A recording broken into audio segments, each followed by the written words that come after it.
마태복음 11장. 예수님께서 12제자들에게 지시하기를 마치시고 여러 마을에서 가르치고 전도하기 위해 그곳을 떠나셨을 때의 일입니다. 세례자 요한은 감옥에서 그리스도의 하신 일을 들었습니다. 요한은 제자들을 예수님께 보냈습니다.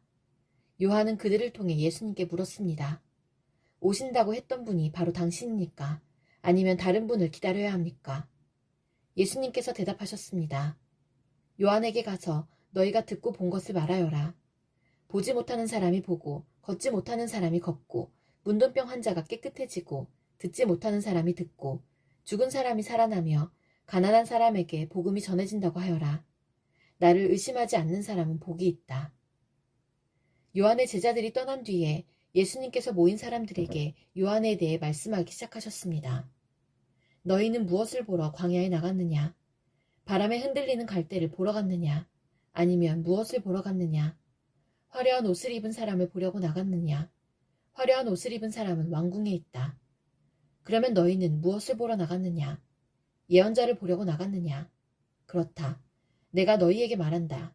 이 사람은 예언자보다 더 나은 사람이다. 이 사람에 대하여 성경에 이렇게 기록되어 있다. 보라, 내가 너보다 앞서 나의 사자를 보낸다. 그는 너의 길을 준비할 것이다. 내가 너희에게 진정으로 말한다. 여자가 낳은 사람 중에 그 누구도 세례자 요한보다 더 위대한 사람은 없다. 그러나 하늘나라에서는 아무리 낮은 사람이라도 세례자 요한보다 더 위대하다. 세례자 요한 때로부터 지금까지 하늘나라는 힘있게 성장하고 있다. 힘있는 사람들이 하늘나라를 차지할 것이다. 모든 예언자들과 율법에 예언한 것이 요한까지이다. 너희가 이 예언을 받아들일 마음이 있으면 오기로 되어 있는 엘리야가 바로 요한이다. 들을 수 있는 귀를 가진 사람은 모두 들어라. 내가 이 세대의 사람들을 무엇에 비유할 수 있겠느냐? 이들은 마치 장터에 앉아있는 아이들이 다른 아이들을 부르는 것과 같다. 우리가 너희를 위하여 피리를 불었는데 왜 춤을 추지 않았느냐? 우리가 슬픈 노래를 불렀는데 왜 울지 않았느냐? 요한은 와서 먹지도 않고 마시지도 않았다. 그러자 사람들이 이렇게 말했다. 그는 귀신 들렸어. 인자가 와서 먹고 마시니 사람들이 말했다. 저 사람을 봐. 탐욕이 많은 사람이야. 저 사람은 술꾼이야. 세리와 죄인의 친구야. 그러나 지혜는 그 행한 일 때문에 옳다는 것이 증명된다. 그때 예수님께서 자신이 가장 많은 기적을 베푸셨던 도시들을 꾸짖기 시작하셨습니다. 그것은 이들이 회개를 하지 않았기 때문입니다. 화가 미칠 것이다. 고라시나 화가 있을 것이다. 벳세다야, 너희에게 베풀었던 기적이 두로와 시돈에서 있었다면 그곳 사람들은 벌써 베옷을 입고 죄를 뒤집었으며 회개했을 것이다. 내가 너희에게 말한다. 심판의 날에 너희가 두로와 시돈보다 더 많은 심판을 받을 것이다. 그리고 너 가버나움아, 내가 하늘까지 높아질 줄 아느냐? 오히려 너희는 지옥에 떨어질 것이다. 너희에게 베푼 기적이 소돔에서 일어났다면 그 도시가 오늘까지 남아있었을 것이다. 내가 너희에게 말한다. 심판의 날에는 너희가 소돔보다 더 큰 심판을 받을 것이다. 그때 예수님께서 대답하여 말씀하셨습니다. 하늘과 땅의 주인이신 아버지, 이것들을 지혜롭고 영리한 사람에게는 감추시고 어린 아이들에게는 보여주셨으니 감사합니다. 그렇습니다. 아버지, 이것이 아버지께서 기뻐하시는 뜻입니다. 나의 아버지께서 내게 모든 것을 주셨다. 아버지 외에는 아들을 아는 이가 없고 아들과 아들이 나타내주고자 하는 사람 외에는 아버지를 아는 이가 없다. 무거운 짐을 지고 지친 사람은 모두 나에게 오너라. 내가 너희를 쉬게 할 것이다. 나는 마음이 온유하고 겸손하니 나의 멍에를 메고 내게 배워라. 그러면 너희 영혼이 쉼을 얻을 것이다. 나의 멍에는 쉽고 나의 짐은 가볍다. 마태복음 12장. 그 무렵 안식일에 예수님께서 밀밭 사이를 걸어가셨습니다. 제자들이 너무 배가 고파서 밀 이삭을 잘라먹기 시작했습니다. 바리새파 사람들이 이것을 보고 예수님께 말했습니다. 보시오, 당신의 제자들이 안식일에 금지된 일을 하고 있습니다. 예수님께서 대답하셨습니다. 너희는 다윗과 그 군사들이 굶주렸을 때 했던 일을 읽어보지 못하였느냐? 다윗은 하나님의 전에 들어가 자신도 먹을 수 없고 그 부하들도 먹을 수 없으며 오직 제사장만이 먹을 수 있는 진설병을 먹었다. 너희가 또한 안식일에 성전 안에서만큼은 제사장이 안식일을 어겨도 죄가 되지 않는다는 것을 율법에서 읽어보지 못하였느냐? 내가 너희에게 말한다. 성전보다 더 큰 이가 여기 있다. 나는 희생제물보다 자비를 원한다 라고 하신 말씀이 무슨 뜻인지 너희가 알았더라면 죄 없는 사람들을 죄인으로 단정하지 않았을 것이다. 인자는 안식일의 주인이다. 예수님께서 그곳을 떠나 유대인의 회당으로 들어가셨습니다. 회당 안에 손이 오그라진 사람이 있었습니다. 사람들이 예수님을 고발하려고 안식일에 병을 고치는 것이 옳습니까? 하고 예수님께 여쭈었습니다. 예수님께서 그들에게 대답하셨습니다. 만일 너희 중에서 어떤 사람이 양 한 마리를 가지고 있는데 그 양이 안식일에 구덩이에 빠지면 그것을 끌어내지 않겠느냐? 하물며 사람은 양보다 얼마나 더 귀중하냐? 그러므로 안식일에 선한 일을 하는 것이 옳다. 그러고 나서 예수님께서 손이 오그라진 사람에게 말씀하셨습니다. 손을 펴보아라. 그 사람이 손을 펴자 그 손이 다른 손처럼 회복되었습니다. 바리새파 사람들은 가서 예수님을 어떻게 없앨지 모의를 하였습니다. 예수님께서 이것을 아시고 그곳을 떠나셨습니다. 많은 사람들이 예수님을 따라왔고 예수님께서는 병든 사람들을 모두 고쳐주셨습니다. 그러나 예수님께서는 자신에 대해 이야기하지 말라고 이르셨습니다. 이것은 예언자 이사야의 말을 이루려는 것입니다. 내가 선택한 종을 보아라. 내가 그를 사랑하고 기뻐한다. 내 영을 그에게 줄 터인데 그가 이방 사람들에게 정의를 선포할 것이다. 그는 다투지도 않고 울부짖지도 않을 것이다. 거리에서 아무도 그의 소리를 들을 수 없을 것이다. 그는 상한 갈대도 꺾지 않을 것이고 꺼져가는 불꽃도 끄지 않을 것이다. 그래서 그는 결국 정의가 이기게 할 것이다. 모든 이방 사람들이 그 이름에 소망을 걸 것이다. 그때 사람들이 귀신이 들려서 보지 못하고 말하지 못하는 사람을 예수님께 데리고 왔습니다. 예수님께서 이 사람을 고쳐주시자 그 사람이 말도 하고 볼 수 있게 되었습니다. 사람들이 놀라 말했습니다. 이 사람이 혹시 다윗의 후손 메시아가 아닐까? 바리새파 사람들이 이 말을 듣고 말했습니다. 이 사람이 귀신의 우두머리인 바알세불의 힘을 빌려 귀신을 내쫓는다. 예수님께서 바리새파 사람들의 생각을 아시고 그들에게 말씀하셨습니다. 어느 나라든지 자기들끼리 나뉘어 싸우면 망할 것이다. 어느 도시나 가정도 나뉘면 제대로 서지 못할 것이다.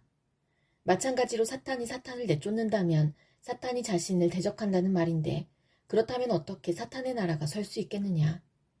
내가 바알세불의 힘을 빌어 귀신을 내쫓는다고 하는데 그렇다면 너희 아들들은 누구의 힘을 빌어 귀신을 내쫓느냐? 그러므로 그들이 너희의 재판관이 될 것이다. 내가 만일 하나님의 영으로 귀신을 내쫓는다면 하나님의 나라가 이미 너희에게 온 것이다. 또한 누구든지 힘센 사람을 먼저 묶어놓지 않으면 어떻게 힘센 사람의 집에 들어가 물건을 빼앗을 수 있겠느냐? 묶어놓은 뒤에야 그 집을 약탈할 것이다. 누구든지 나와 함께하지 않으면 나를 반대하는 것이다. 나와 함께 모으지 않는 사람은 흩뜨리는 것이다. 그러므로 내가 너희에게 말한다. 어떠한 죄나 신성 모독의 말은 다 용서를 받겠지만 성령을 모독하는 죄는 용서받을 수 없다. 인자를 거역하는 말을 하는 사람은 용서받을 수 있다. 그러나 성령을 거역하는 말을 하면 이 세상에서도 오는 세상에서도 용서받지 못할 것이다. 나무도 좋고 열매도 좋다고 하든지 나무도 나쁘고 열매도 나쁘다고 해야 한다. 나무는 그 열매를 보고 알 수 있다. 독사의 자식들아, 너희가 악하면서 어떻게 선한 것을 말할 수 있겠느냐? 입은 그 마음속에 가득 찬 것을 말하는 것이다. 선한 사람은 선한 것을 쌓았다가 선한 것을 내고 악한 사람은 악한 것을 쌓았다가 악한 것을 낸다. 내가 너희에게 말한다. 사람이 무심코 내뱉은 사소한 말이라도 심판의 날에는 책임을 져야 한다. 내 말에 근거하여 내가 의롭다고 판정을 받을 수도 있고 죄가 있다고 판정을 받을 수도 있다. 그때 몇몇 율법학자들과 바리새파 사람들이 예수님께 말했습니다. 선생님, 우리에게 증거를 보여주십시오. 예수님께서 대답하셨습니다. 악하고 죄 많은 이 세대가 증거를 보여달라고 한다. 그러나 예언자 요나의 증거 외에는 보여줄 것이 없다. 요나가 3일 낮 3일 밤 동안 꼬박 커다란 물고기 뱃속에 있었듯이 인자도 3일 낮 3일 밤 동안 땅속에 있을 것이다. 심판의 날에 니느웨 사람들이 이 세대와 함께 일어서서 이 세대를 심판할 것이다. 왜냐하면 그들은 요나의 전도를 듣고 회개했기 때문이다. 보아라, 요나보다 더 큰 이가 여기 있다. 심판의 날에 남쪽 나라의 여왕이 이 세대와 함께 일어서서 이 세대를 심판할 것이다. 왜냐하면 그 여왕은 솔로몬에게 지혜를 들으려고 땅끝에서부터 왔기 때문이다.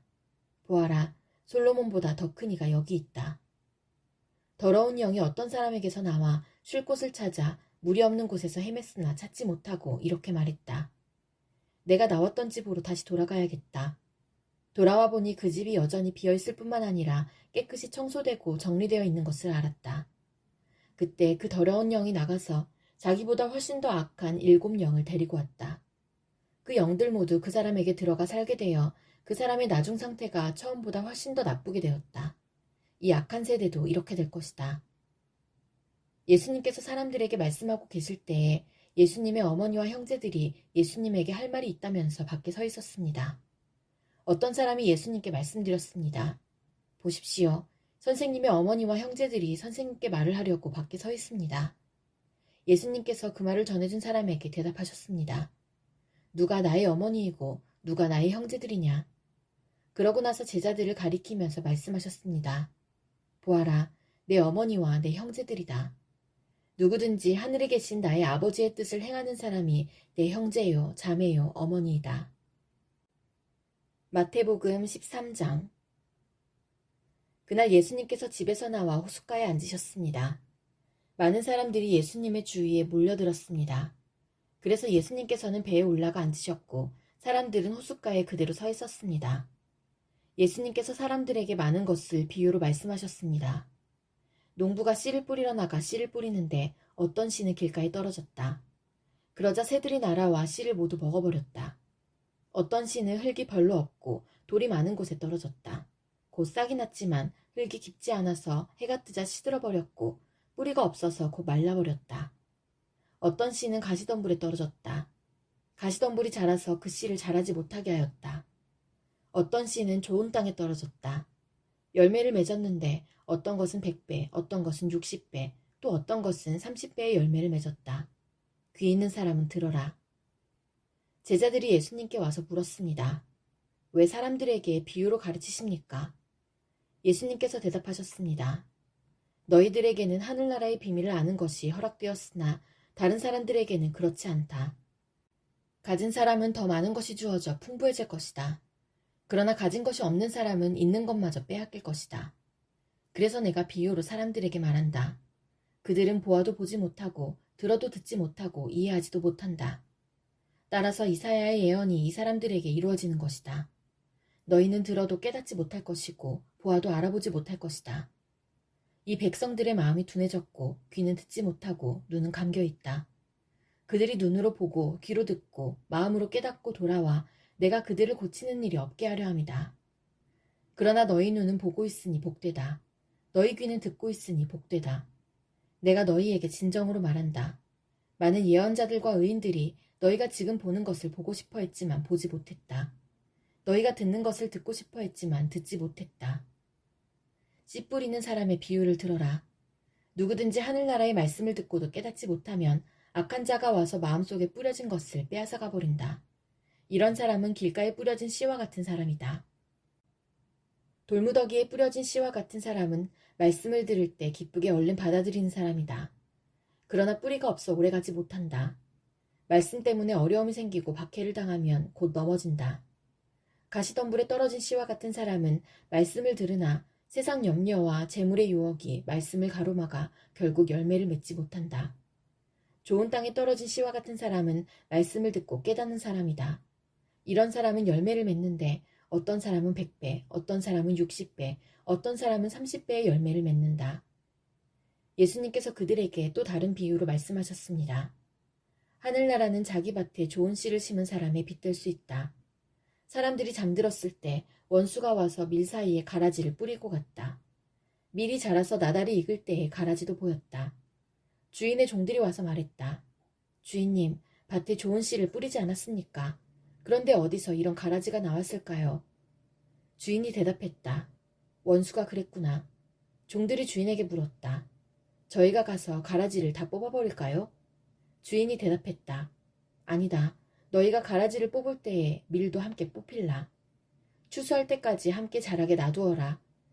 추수할 때 내가 일꾼들에게 먼저 가라지를 거두어 묶어서 불에 태우고 밀은 거두어 곳간에 쌓으라고 하겠다. 예수님께서 또 다른 비유를 그들에게 말씀해 주셨습니다. 하늘나라는 마치 겨자씨와 같다. 어떤 사람이 겨자씨를 가져다가 자기 밭에 심었다. 이 씨는 다른 어떤 씨보다도 작다. 그런데 이것이 완전히 자라면 다른 어떤 풀보다도 더 큰 식물이 된다. 그러면 하늘의 새들이 와서 그 가지에 둥지를 틀 수 있게 된다. 예수님께서 또 다른 비유를 그들에게 말씀해 주셨습니다. 하늘나라는 누룩에 빗댈 수 있다. 여자가 누룩을 가져다가 밀가루 세 포대에 섞어 넣었더니 반죽이 부풀어 올랐다. 예수님께서 이 모든 것들을 사람들에게 비유로 말씀해 주시고 비유가 아니면 아무것도 말씀하지 않으셨습니다. 이것은 예언자가 말한 것을 이루려고 하신 것입니다. 내가 입을 열어 비유를 말할 것이다. 이 세상이 세워질 때부터 지금까지 숨겨졌던 것을 말할 것이다. 그때 예수님께서 사람들에게서 떠나 집으로 들어가셨습니다. 제자들이 예수님께 와서 말했습니다. 밭에 난 가라지의 비유에 대해 저희들에게 설명해 주십시오. 예수님께서 대답해 주셨습니다. 밭에 좋은 씨를 뿌리는 이는 인자이다. 그리고 밭은 세상이다. 좋은 씨는 하늘나라의 모든 아들들이다. 가라지는 악한 자의 아들들이다. 그리고 나쁜 씨를 심은 원수는 마귀이다. 추수 때는 세상의 마지막 날이다. 추수하는 일꾼들은 천사들이다. 가라지는 다 뽑혀서 불에 태워지는 것 같이 세상의 마지막 날에도 그렇게 될 것이다. 인자가 천사들을 보낼 것인데 이들은 죄를 짓게 만드는 자들과 불법을 행하는 자들을 모두 하늘나라에서 추려내 불타는 아궁이에 던질 것이다. 사람들이 그곳에서 슬피 울고 고통스럽게 이를 갈 것이다. 그때 의인은 아버지의 나라에서 해처럼 빛날 것이다. 귀 있는 자는 들어라. 하늘나라는 밭에 숨겨진 보물과 같다. 어떤 사람이 그 보물을 발견하고 다시 밭에 숨겼다. 그는 매우 기뻐하며 돌아가서 가진 것을 모두 팔아 그 밭을 샀다. 또한 하늘나라는 진주를 찾는 상인과 같다. 아주 값진 진주를 발견하자 그 사람은 가서 가진 것을 모두 팔아 그 진주를 샀다. 또한 하늘나라는 호수에 던져 온갖 종류의 고기를 잡은 그물과 같다. 그물이 가득 찼을 때 어부들은 바닷가로 그물을 끌어당겼다. 그들은 앉아서 좋은 물고기는 바구니에 담고 나쁜 것들은 던져버렸다. 세상 끝날에도 이렇게 될 것이다. 천사가 와서 의인들 가운데서 악한 사람들을 구별해낼 것이다. 천사가 그들을 불타는 아궁이에 던질 것이다. 사람들이 그곳에서 슬피 울고 고통스럽게 이를 갈 것이다. 너희가 이 모든 것을 이해하겠느냐? 제자들이 이해라고 대답했습니다. 예수님께서 제자들에게 말씀하셨습니다. 그러므로 하늘나라의 제자가 된 율법학자는 창고에서 새 것과 헌 것을 꺼내오는 집주인과 같다. 예수님께서 이 비유들을 다 말씀하시고 그곳을 떠나셨습니다. 예수님께서 고향에 가셔서 유대인의 회당에서 사람들을 가르치셨습니다. 사람들은 놀라서 말했습니다. 이 사람이 이러한 지혜와 기적을 베푸는 힘을 어디서 얻었을까? 이 사람은 목수의 아들이 아니냐? 그의 어머니는 마리아이고 동생들은 야고보, 요셉, 시몬, 그리고 유다가 아니냐? 그리고 그의 누이들도 우리와 함께 있지 않은가? 그런데 이 사람이 이런 모든 것들을 어디서 터득했을까? 그들은 예수님을 믿으려고 하지 않았습니다. 예수님께서 그들에게 말씀하셨습니다. 예언자는 자기 고향이나 자기 집에서는 존경을 받지 못하나 거기 외에는 어디서나 존경을 받는다. 사람들이 믿지 않았기 때문에 예수님께서는 그곳에서 기적을 많이 베풀지 않으셨습니다.